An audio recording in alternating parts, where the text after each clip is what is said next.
Can you dig it, sucker?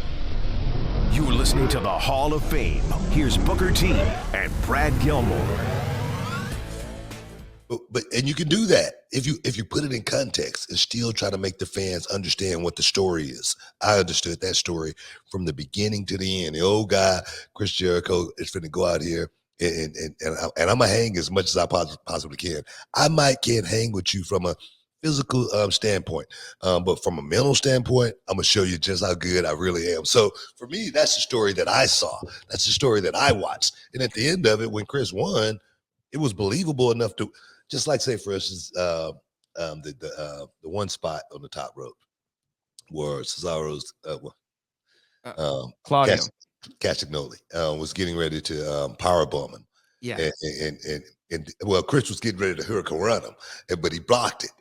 And then brought him up where it looked like he was going to powerbomb, but Chris double counted him. And I go, that's some good stuff right there, man. It was a really sweet spot. It was just psychology 101. It made everything mean something, everything that they did. It made that match believable. At the end of the day, the old guy overcame the younger. So that's the way I try to look at stuff and still try to make it work.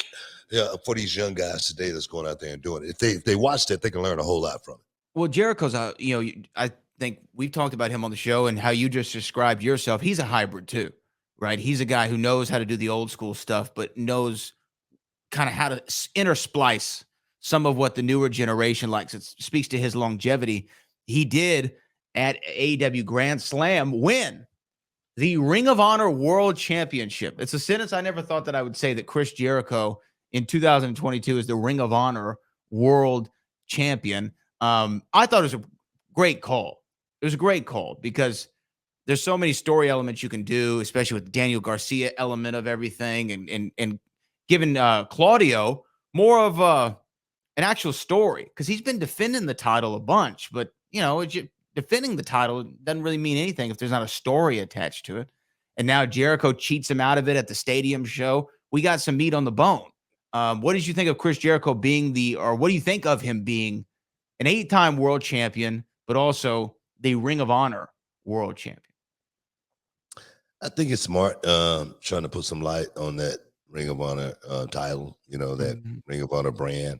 I don't know what the Ring of Honor brand is anymore, other than it being, a part of AEW now, as far as, having championship matches on AEW. I haven't heard about any Ring of Honor shows.